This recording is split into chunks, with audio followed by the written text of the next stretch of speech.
मी प्राध्यापक सपना उगले, अण्णासाहेब आवटे कॉलेज मंचर येथे भूगोल हा विषय शिकवते.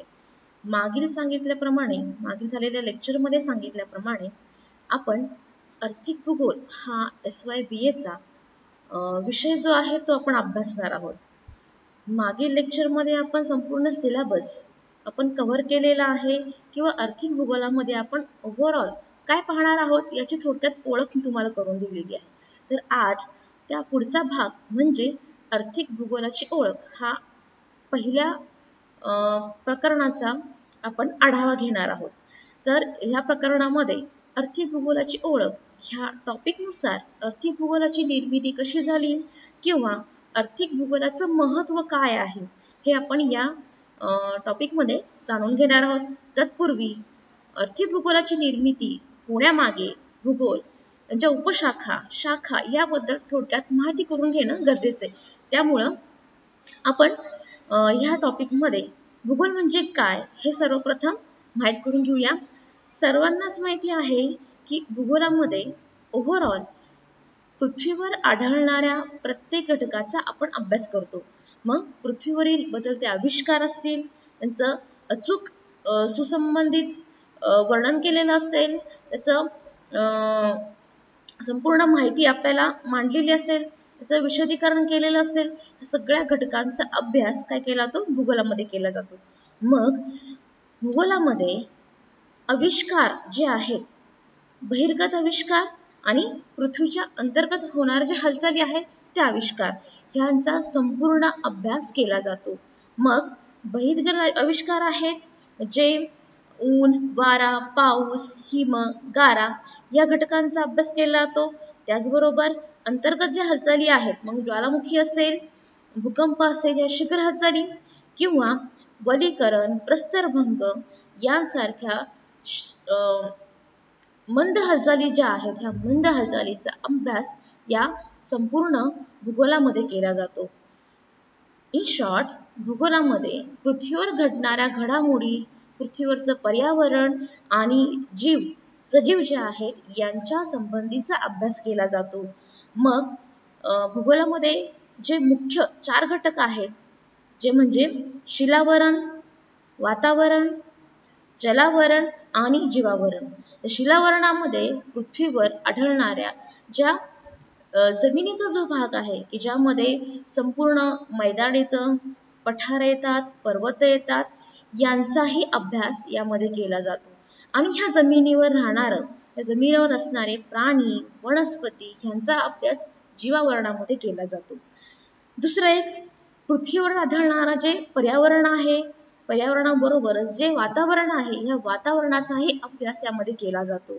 आणि पृथ्वीवर असणारं पाणी, खारं पाणी असेल, गोड पाणी असेल, यांचाही अभ्यास जलावरणामध्ये केला जातो.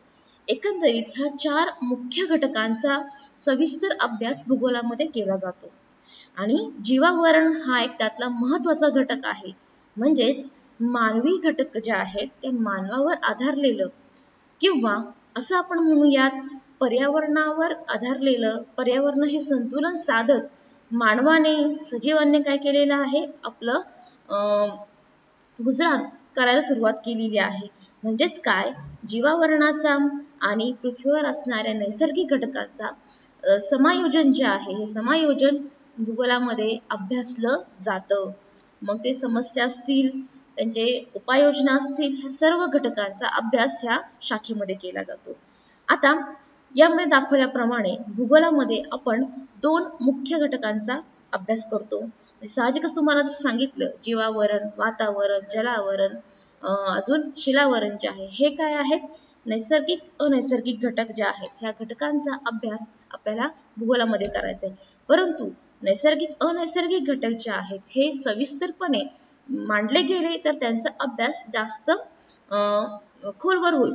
त्यामुळं भूगोल ही एक व्यापक शाखा जी आहे, ह्या व्यापक शाखेचा अभ्यास सविस्तरपणे, विस्तृतपणे, काय म्हणता येईल त्याला, सुसंघटितपणे जर केला तर त्याचा काय होईल, अभ्यास व्यवस्थित केला जाईल. त्यामुळं या शाखेचे मुख्य 2 शाखांमध्ये विभाजन केलेलं आहे. एक म्हणजे प्राकृतिक भूगोल दुसरा म्हणजे मानवी भूगोल. तर प्राकृतिक भूगोलामध्ये इथं दाखवल्याप्रमाणे भूरूपशास्त्र, भूगर्भशास्त्र, हवामानशास्त्र, वातावरणशास्त्र, खगोलशास्त्र अजूनही आहेत सागरशास्त्र यांचा अभ्यास सविस्तरपणे केला जातो. भूरूपशास्त्रामध्ये जर पाहायला गेलं तर भूरूपशास्त्र जे पृथ्वीवर जी वेगवेगळी भूरूप आहेत त्यांची निर्मिती कशी झाली, त्यांचा कालखंड कोणता आहे निर्मितीचा हे पाहिलं जातं आणि या सर्व शाखेंचा किंवा ह्या सगळ्या नैसर्गिक घटकांचा मानवावर कशाप्रमाणे परिणाम होतोय ते आपण याच्यामध्ये अभ्यासलं घेत जातं. तर भूगर्भशास्त्र म्हणजे पृथ्वीच्या आतमध्ये घडणाऱ्या ज्या घडामोडी आहेत त्या घडामोडींचा पृथ्वीवर असणाऱ्या भूरूपशास्त्रावर कसा परिणाम होतो, पृथ्वीवर राहणाऱ्या मानवावर कसा परिणाम होतो तो आपण याच्यामध्ये अभ्यासला जातो. नंतर हवामानशास्त्र, वातावरणशास्त्र जे वातावरणीय आविष्कार आहेत, हिम, गारा, पाऊस, पर्जन्य, हिमवृष्टी असे वातावरणीय घडामोडी ज्या आहेत ह्या घडामोडींचा अभ्यास यामध्ये केला जातो. याची निर्मिती, वायुराशी म्हणजे काय, अजून वातावरणाशी निगडीत असणाऱ्या प्रत्येक घटकाचा अभ्यास यामध्ये केला जातो. त्यानंतर अजूनही यामध्ये सांगितलेलं आहे जसं खगोलशास्त्र. तर खगोलशास्त्रामध्ये काय, अवकाशामध्ये आढळणाऱ्या ज्या गोष्टी आहेत, सूर्य, तारे, ग्रह यांचा सविस्तर अभ्यास खगोलशास्त्रामध्ये केला जातो. तर हा एक भाग झाला. दुसरा एक प्राकृतिक घटकामधला अजून एक आहे तो म्हणजे सागरशास्त्र. तर सागरशास्त्रामध्ये समुद्रामध्ये आढळणाऱ्या प्रत्येक घटकाचा अभ्यास या शाखेमध्ये केला जातो. एकंदरीत पाहता भूगोल ही एक व्यापक शाखा आहे आणि ह्या व्यापक शाखेचा खोलवर अभ्यास होण्याकरता अशा वेगवेगळ्या शाखेंचा, उपशाखांचा निर्मिती केली गेलेली आहे आणि त्यामध्ये त्यांचा अभ्यास केला जातो. भूगोलाची दुसरी महत्वाची किंवा मुख्य शाखा जी आहे ती म्हणजे मानवी भूगोल. तर मानवी भूगोलामध्ये मानवाशी निगडीत असणाऱ्या प्रत्येक घटकाचा अभ्यास यामध्ये केला जातो. सुरुवातीलाच तुम्हाला सांगितलेलं आहे की जे मानव जो आहे तो पर्यावरणाशी निगडीत आहे किंवा भौगोलिक घटकांशी, प्राकृतिक घटकांशी निगडीत आहे, प्राकृतिक घटकावर अवलंबून आहे. जसं निसर्ग बदलता आहे, जसं प्राकृतिक घटकामध्ये बदल होतो आहे तसं मानव स्वतःला काय करतो, ऍडजस्ट करत आलेला आहे. मग ह्या घटकांचाच अभ्यास जो मानवाशी निगडीत आहे त्यांचा अभ्यास जो आहे मानवी भूगोलामध्ये केला जातो. सर्वप्रथम जे आहे तो म्हणजे लोकसंख्या भूगोल.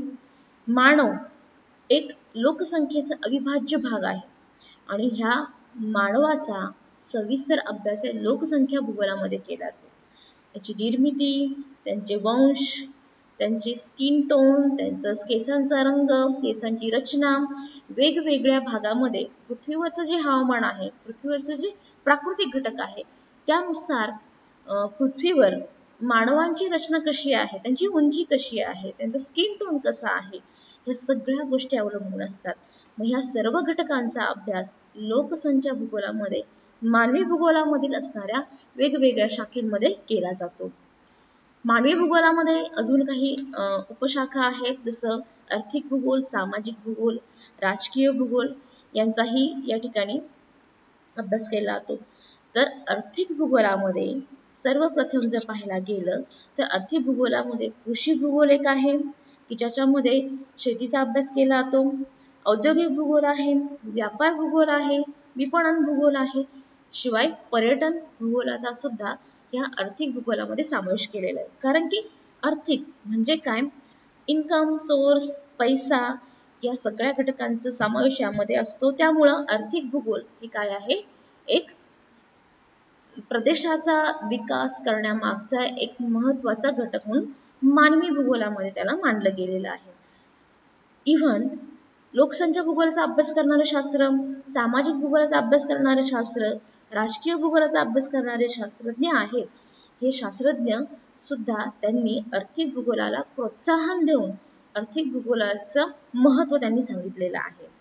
एकंदरीत मानवाचा समाज, आर्थिक घटक जे आहे ते आर्थिक घटक, लोकसंख्या, वसाहती, वेगवेगळ्या प्रदेशामध्ये असणाऱ्या लोकांच्या वसाहती कशा आहेत, शिवाय लोकांचं राहणीमान या सगळ्या घटकांचा अभ्यास मानवी भूगोलामध्ये केला जातो.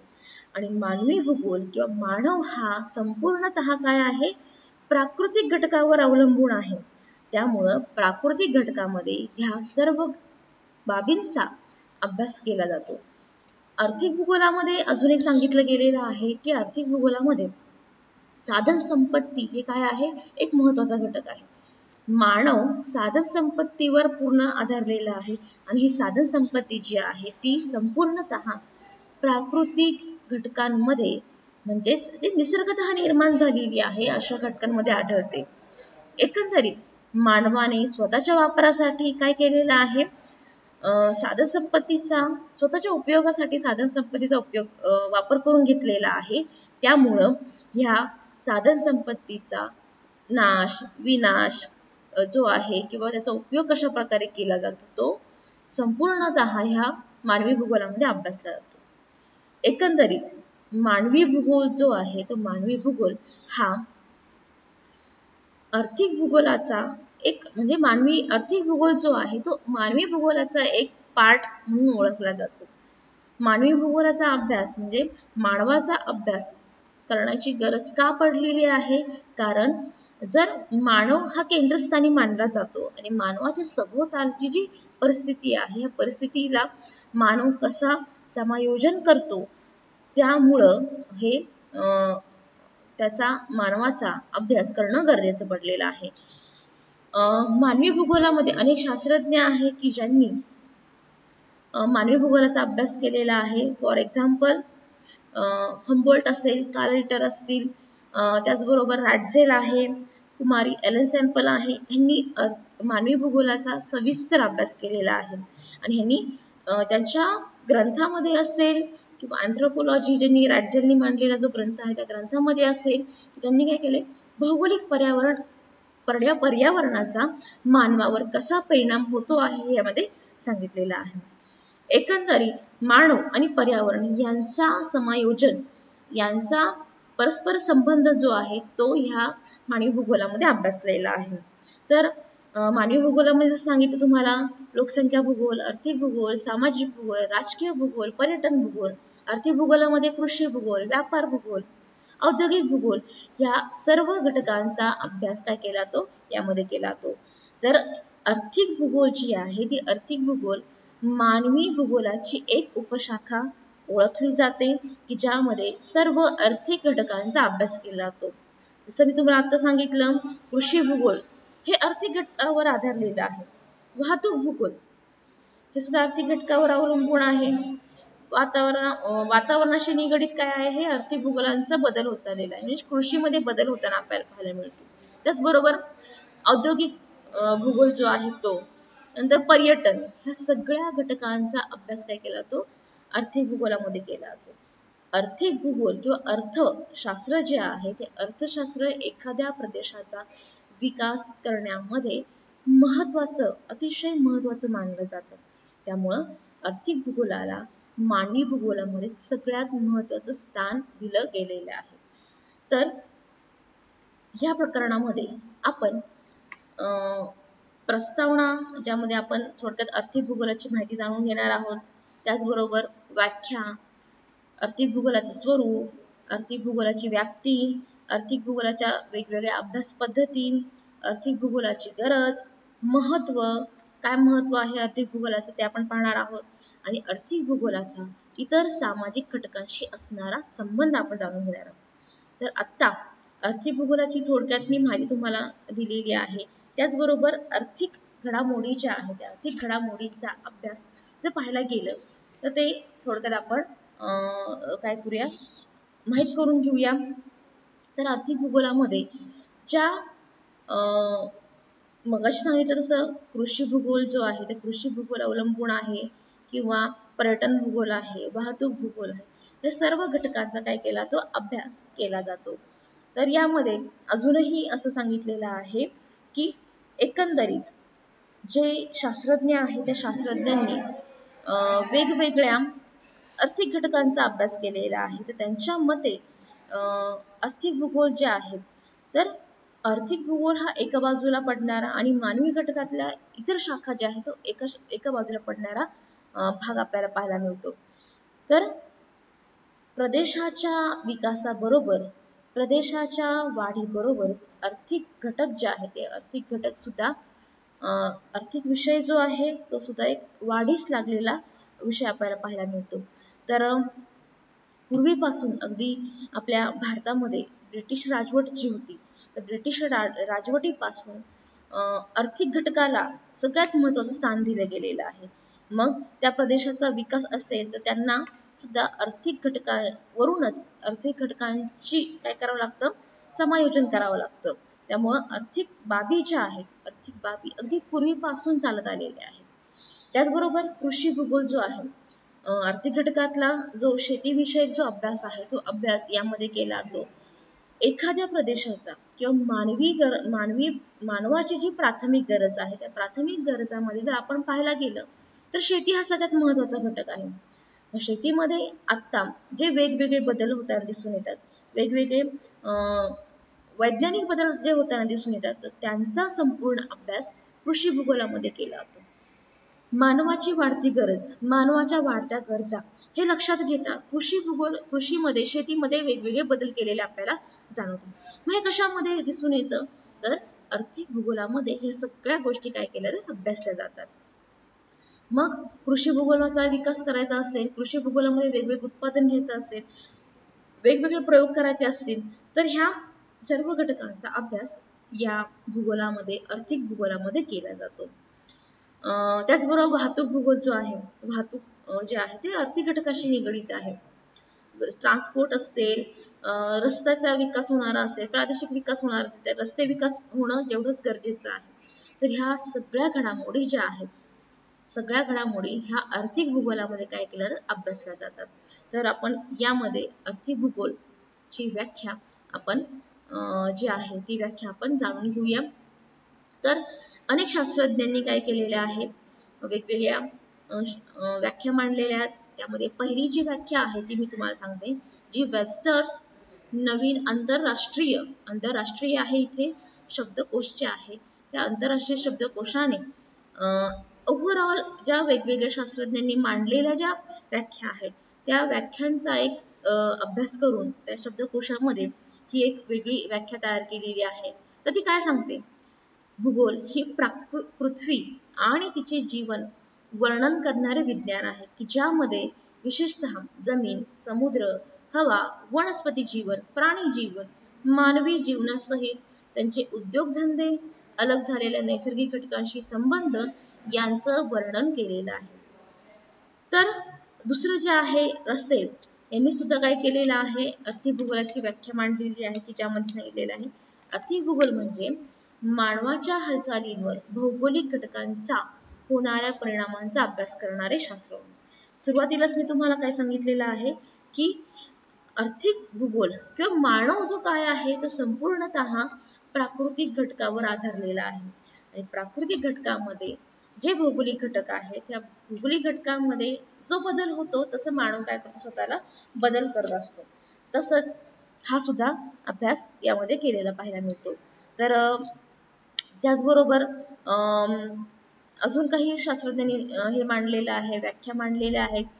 जिम्बरमन असेल, ब्राउन असेल, स्टॅम्प असेल, मॅकफर्लन असेल, क्लीम असेल, स्टॅक असेल, हाव असेल यांनी काय केलेलं आहे आर्थिक भूगोलाच्या वेगवेगळ्या शाखा वेगवेगळ्या घटकांचा अभ्यास करून त्यांच्या वेगवेगळ्या व्याख्या मांडलेल्या आहेत. एकंदरीत काय तर आर्थिक भूगोल जो आहे तो आर्थिक भूगोल हा संपूर्ण अर्थव्यवसाय असतील, रस्ते वाहतूक असेल, कृषी असेल, उद्योगधंदे असतील या सर्व घटकांचा सविस्तर अभ्यास करणारं यामध्ये विकास घडवून आणणारं औद्योगिक समस्या असतील त्यावर त्याच्या उपाययोजना काढलेल्या किंवा जसं हे उद्योगांमुळं उद्योगधंद्यामुळं साधन संपत्ती जी आहे सगळ्या घटकांमुळं त्याचा वापर करण्यामुळं जो निसर्गावर परिणाम झालेला आहे चांगला किंवा वाईट यांचा अभ्यास करतो. जर समस्या निर्माण होणार असतील तर ह्यांचाही समस्यांवर उपाययोजना करणं हे ह्या आर्थिक भूगोलामध्ये काय केलं तर अभ्यासलं जातं. म्हणजे उदाहरणार्थ जर सांगायचं झालं, उद्योगधंद्यांमुळे प्रदूषणामध्ये खूप बदल झालेला आपल्याला पाहायला मिळतो. वातावरणामध्ये प्रदूषण वाढलेलं आपल्याला दिसतं. मग या प्रदूषणावर नियंत्रण राहण्यासाठी त्याचा अभ्यास काय केला तर औद्योगिक भूगोलामध्ये केला, की जी काय आहे आर्थिक भूगोलाची एक उपशाखा म्हणून ओळखली जाते. मानव हा प्राकृतिक घटकांबरोबरच तो आर्थिक घटकावर सुद्धा अवलंबून आहे. त्याला जर त्याच्या प्राथमिक गरजा पूर्ण करायच्या असतील तर त्याला संपूर्णतः आर्थिक घटकावर अवलंबून राहतं. व्यवसायाशी निगडीत राहावं लागतं, सेवांशी निगडीत राहावं लागतं. प्राथमिक, द्वितीय, तृतीय, चतुर्थ जे व्यवसाय आहेत या व्यवसायाशी निगडीत राहावं लागतं. त्यामुळं त्याला आर्थिक घटकावर सुद्धा अवलंबून राहतं. ज्या प्रदेशाचा आर्थिक स्तर हा जास्त उंचावलेला असतो त्या प्रदेशाचा विकास, त्या प्रदेशाचं उत्पन्न, त्या प्रदेशाचा भाग जो आहे तो विकसित देशांमध्ये मोडला जातो. जसजसं हे घटक विकसित होत जातात, जसजसं हे घटक वाढीस लागतात, तसतसं तो प्रदेशाचा विकास मात्र त्या पटीने होत राहतो. आर्थिक भूगोलामध्ये जी नवीन शाखा निर्माण झालेली आहे ती म्हणजे पर्यटन भूगोलाची. ते सुद्धा काय आहे, आर्थिक सेवा पुरवणारा आहे. ज्या प्रदेशामध्ये पर्यटन हा व्यवसाय चांगल्या पद्धतीने चालतो त्या ठिकाणी परकीय चलन प्राप्त होण्यामागे, त्याचबरोबर त्या ठिकाणचा आर्थिक स्तर उंचावण्यामागे काय करतं, एक मोठा हातभार लागतो. उदाहरणार्थ स्वित्झर्लंड असेल, मॉरिशस असेल, हे देश कसे आहेत, संपूर्णतः पर्यटनावर अवलंबून आहेत, बरोबर. त्यामुळं पर्यटनावर आधारल्यामुळं त्या देशांचा विकास, आर्थिक स्तर जो आहे उंचावला गेलेला आहे. हे कशामुळे झालं, पर्यटन उद्योगामुळं. आणि हा एक आर्थिक स्तर उंचवण्याचा एक भाग असल्यामुळं आर्थिक भूगोलाला मानवी भूगोलाबरोबरच महत्वाचं स्थान दिलं गेलेलं आहे.